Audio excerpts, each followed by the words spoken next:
네, 국내 이슈 체크인 한양증권 권충현 과장과 얘기를 나눠보도록 하겠습니다. 안녕하십니까? 안녕하세요. 네, 반갑습니다. 자, 권충현 과장과 오늘 어떤 내용들 얘기를 나눠볼까요? 이슈 먼저 확인을 해보도록 하겠습니다.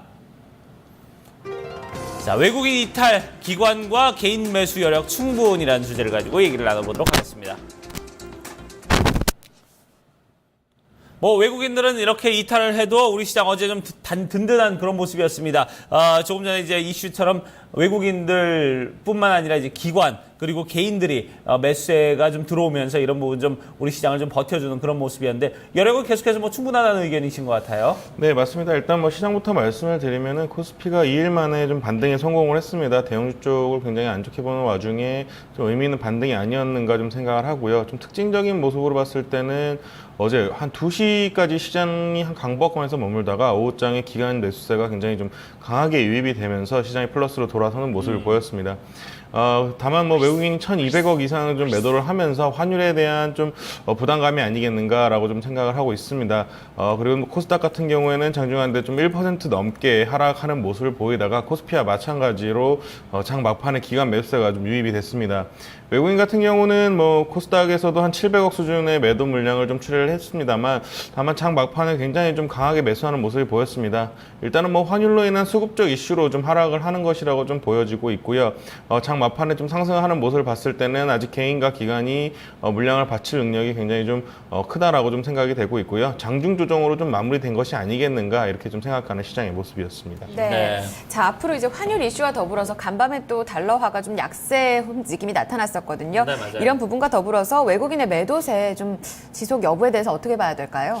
네, 일단은 환율 때문에 외국인의 매수세가 좀 지속될 가능성이 좀 크다라고 좀 생각을 하고 있습니다. 다만 환율 자체를 안정될 것이라고 좀 생각을 하고 있기 때문에 이 부분은 길게 가지는 않을 부분이다라고 좀 생각을 하고 있습니다. 일단은 중소형주의 경우에는 지수 상승을 좀 굉장히 좀 가파르게 해왔기 때문에 네. 그 부분에 대한 필요 누적이라는 좀 어느 정도 핑계거리도 있었다라고 좀 생각을 합니다. 그렇기 때문에 지금 나오는 매도 물량에 대해서는 크게 우려할 만한 부분까지는 아니다. 아직까지는 아니다라고 좀 생각을 하고 있고요. 네. 코스피 같은 경우는 상승하였지만 상승 종목군이 굉장히 좀 아쉬웠던 하루였습니다.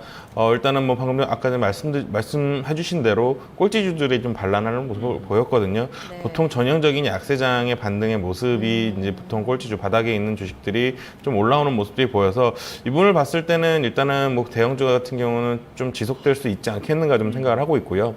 자동차든지 IT 등 업황의 변화가 좀 없다라고 좀 보시면 될 것 같습니다. 시황의 변화만 있었을 뿐이고 업황의 변화가 없었기 때문에 이런 부분에서는 제가 봤을 때는 따라잡기보다는 좀 시장을 좀 이런 업종군에서는 좀 유의해서 좀 매매를 하셔야 되지 않겠는가 이렇게 생각을 하고 있습니다. 네. 자, 시장 대응 측면에서 볼 때 지금 자동차나 IT 업황 변화는 없었다. 시황 변화만 있었을 뿐이다. 이런 부분에서 좀 조심스럽다 이렇게 말씀을 해주셨는데 확실히 좀 업황 변화가 없다는 거는 여기서 좀 일시적인 어떤 조정의 어떤 흐름이다 이렇게 봐야겠죠. 네, 일단은 환율에 의한 반등, 제가 봤을 때는 기술적 반등이 아니었는가라고 좀 생각을 하고 있고요. 일단은 환율 자체도 제가 봤을 때는 그렇게 공격적으로 좀 빠지고 있는 모습이 아니기 때문에 이런 부분에서는 좀 단기적인 상승에 그칠 가능성이 굉장히 크다라고 좀 보고 있고, 자동차라든지 IT 업종 지금 굉장히 한국 제품에 대한 경쟁력이 많이 떨어져 있습니다. 굉장히 좀 아쉬운 얘기긴 하지만 이런 부분을 좀 인정을 하고 주식 매매를 하실 때는 어느 정도 좀 조심을 하셔야겠다 이렇게 생각하고 있습니다. 네, 그렇게 된다면 어떤 투자 심리의 센티멘트 변화가 아니라 잠깐의 어떤 기술적 반등이 그칠 거다라는 말씀이시거든요. 네. 주도주 역할의 움직임도 그렇다면 변함없이 좀 봐도 될까요, 시장을? 네, 맞습니다. 일단은 시장 대응하실 때는 시장의 상승 추세는 이제 지속적으로 계속되지 않겠는가라고 좀 생각을 하고 있습니다. 일단은 전일 상승했던 자동차 IT주의 추격 매수는 좀 아직 좀 안 하시는 게 따라하지 않는 것이 좋을 것 같고요.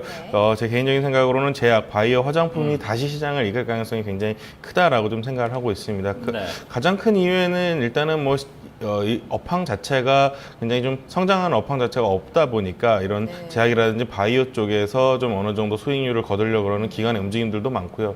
또 화장품 같은 경우는 좀 어느 정도 제가 봤을 때는 좀 유일하게 상승하는 업황의 모습이 아니겠는가. 그리고 메르스로 인한 악재도 거의 다 해소가 돼가는 모습이고 어제 제가 좀 회식이 있어서 명동에 가봤는데요. 중국인들이 또 하나둘 보이기 시작하더라고요. 네. 그런 모습을 봤을 때는 굉장히 좀 좋은 모습이 아니겠는가라고 좀 생각을 하고 있습니다. 그렇기 때문에 지금 현재 좀 조정 중에 있을 때 비중을 늘리는 것이 맞다라고 좀 생각을 하고 있고요.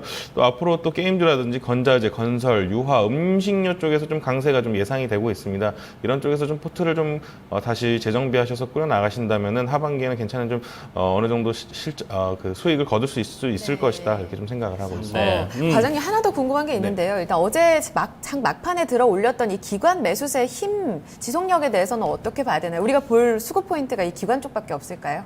일단은 단기적으로는 외국인의 이탈은 좀 어느 정도 더 나올 수 있다라고 좀 볼 수 있고요. 그 가장 큰 이유는 외국인이 지금 초점을 맞추는 부분은 물론 실적도 있겠지만은 크게 봤을 때는 금리 인상의 이슈가 금리 인상의 이슈가 더 크다라고 좀 생각이 되고 있기 때문에 이 부분에 있어서는 뭐 강도가 어느 정도 나올지는 모르겠습니다만은 그 이슈가 끝나기 전까지는 외국인들이 좀 강하게 매수할 여력은 아직은 제가 봤을 때는 생각이 좀 없지 않겠는가 이렇게 생각을 하고 있습니다. 당분간은 그러면 이제 기관과 개인에게 좀 의존을 해봐야 되는 이제 그런 상황이 아닌가 하는 생각이 드는데 어쨌든 뭐 종목에 뭐 어떤 큰 변화는 없을 것이다. 제약, 바이오, 화장품 결국 이제 이끌어 주었던 종목들이 좀 계속해서 이끌 것이다 이렇게 얘기를 해주셨는데 그 중에서도 오늘 뭐 최선호주 추천해 주실 종목도 그럼 이 안에 있지 않을까 하는 생각이 드는데 어떻습니까? 네, 맞습니다. 일단은 오늘 최선호주로 가져 나온 종목은 종근당이고요. 제약 바이오 중에서 그래도 좀 조정을 받긴 했지만 그렇게 많이 오르지 못한 종목 중에 하나라고 생각이 됩니다. 일단은 제약 바이오 중에서는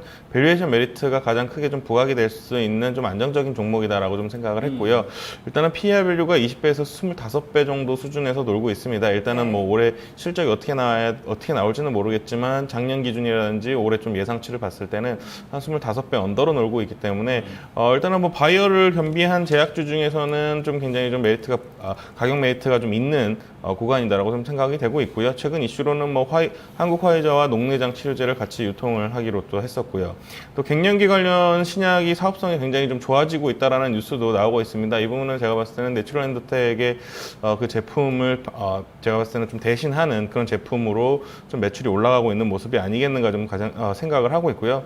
또 가장 중요하게는 뭐 임상이라든지 기술 이전의 이슈가 나온다면은 상승 추세가 좀 크게 그려질 수 있는 종목이라고 좀 보여주고 있습니다. 근데 뭐 회사 측에서는 뭐 정확히 얘기는 안 해주고 있지만 이런 부분들이 그동안 굉장히 좀 종근당 같은 경우는 굉장히 R&D에 투자를 많이 했던 회사이기 때문에 이제는 결과물이 좀 하나둘 나올 때가 됐다라고 좀 생각을 합니다. 그렇다면 하반기에 다시 제약바이오 시장이 좋아진다라고 봤을 때 어느 정도 좀 이번 상승에는 좀 같이 좀 가줄 수 있는 그런 종목의 모습이 될 것 같아서 좀 가져 나왔습니다. 네, 제약 바이오 섹터 가운데서 밸류에이션 부담이 없다라고 하셨거든요. 근데 사실상 지금 뭐 안 올라온 종목이 없을 정도로 많이 올라온 부분인데 그렇다면 다른 종목 대비 많이 올라오지 못했다는 건 어떤 기술에 대한 기대감이 좀 많이 낮은 건 아닐까라는 걱정은 되는데요. 맞습니다. 이런 부분을 좀 방송에서 말씀드리기는 좀 예민한 부분이긴 하지만 종근당과 종근당 홀딩스의 주식 스왑이 있었습니다. 그렇기 때문에 주가의 상승면에 있어서는 어느 정도 그런 부분이 좀 인위적으로 작용을 했을 가능성도 있습니다. 그렇기 때문에 그런 부분에 대해서는 굉장히 좀 예민한 사안이고 또 확실한 부분이 아니기 때문에 말씀드리기는 그렇겠지만 그런 이슈도 충분히 있었다라고 좀 생각을 하고 있고요. 그리고 종근당 같은 경우는 또 어느 정도 좀 나라에서 좀 조사를 받는 그런 것도 있었기 때문에 그런 부분에서는 주가가 좀 많이 눌려 있었다라고 보시면 될 것 같고 기술적인 측면에서는 파이프라인의 개수가 굉장히 좀 많은 편입니다. R&D 쪽에 투자를 많이 한 편이기 때문에 오히려 밸류에이션 메리트가 이런 부분에서 더 부각이 된다라고 좀 생각을 하고 있습니다. 네, 몇몇 가지 이슈로 조금은 이제 참고 사항으로 살펴보실 부분들이 있긴 하지만요. 어떤 기업 기술력이라던가 이 실적 펀더먼털에 있어서는 전혀 문제가 없다는 이야기도 함께 나오니까요. 눌려 있었던 부분 조만간의 어떤 분출을 기대해 보면서 먼저 눈여겨 보시면 좋을 것 같습니다. 그렇습니다. 뭐 결국 이제 뭐 조정을 받더라도 내재적 가치가 있는 기업들은 이제 반드시 좀 다시 올라가기 마련이니까 그런 부분에서 지금 이제 종근당이 혹이다 이렇게 짚어주셨으니까 이런 부분 좀 참고를 하시길 바라겠고요. 얘기 여기까지 듣도록 하겠습니다. 지금까지 한양증권 권순영 과장과 함께했습니다. 고맙습니다. 감사합니다.